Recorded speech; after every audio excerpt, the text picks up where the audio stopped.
Everyone আসসালামু আলাইকুম। আজকে আমি আপনাদের দেখাবো এ টু জেড তালের পিঠা কিভাবে রেডি করতে হয়।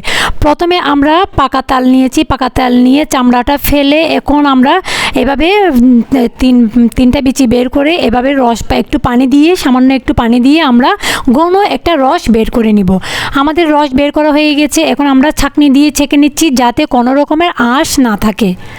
ছাঁকনি দিয়ে আমরা এভাবে তালের রসটা ছেঁকে নিচ্ছি।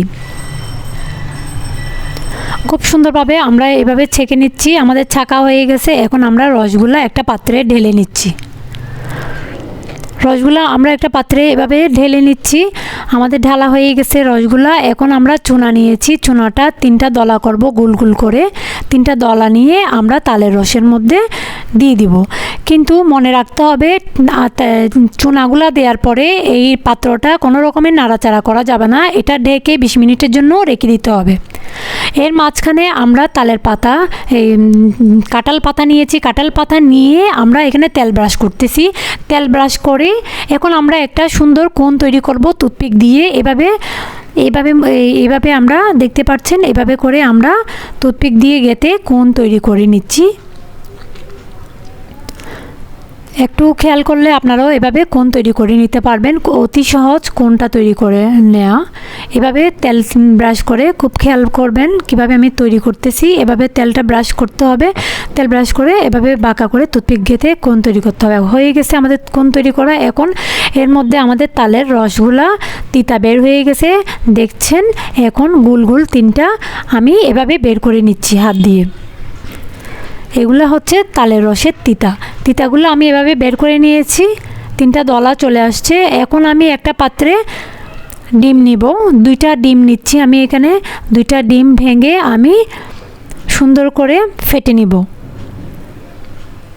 ডিমটা খুব ভালো করে স্মুথ করে ফাটতে হবে যেন ফেনা ফেনা হয়ে যায়।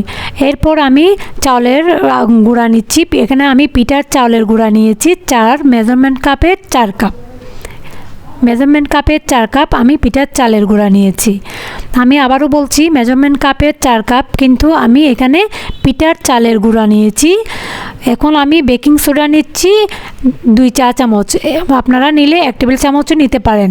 আমি কিন্তু এখানে কোনো লবণ ব্যবহার করছি না, চিনি ব্যবহার করছি না। লবণ আর চিনি আমি যখন ব্যাটারটা চুলায় দিব তখন আমি অ্যাড করব। আমার এটা মেরিনেট হওয়ার পরে আমি অ্যাড করব, আগে কিন্তু আমি এটা দিব না। এখন আমি 1/3 কাপ, আমি আমার আন্দাজ মতো 1/3 কাপ এখানে লিকুইড দুধ দিচ্ছি। আমি এখানে প্রাণের দুধটা দিয়েছি। আমাদের ব্যাটারটা রেডি হয়ে গেছে। এখন দেখতে পাচ্ছেন এভাবে ফয়েল পেপার দিয়ে আমি কোণগুলা বসিয়ে দিয়েছি। এখন এখানে আমি পিঠাগুলা বসাবো। এখন আমি নারকেল আর কিশমিশ বাদাম সব কিছু অ্যাড করে এভাবে আমি কোণগুলা বসিয়ে দিচ্ছি। উপরে সুন্দর করে পরিবেশনের জন্য সাজানোর জন্য এভাবে আপনারা ডেকোরেট করতে পারেন। কিশমিশ নারকেল সব কিছু দিয়ে এভাবে আপনারা ডেকোরেট করে নিতে পারেন আমার মতো করে।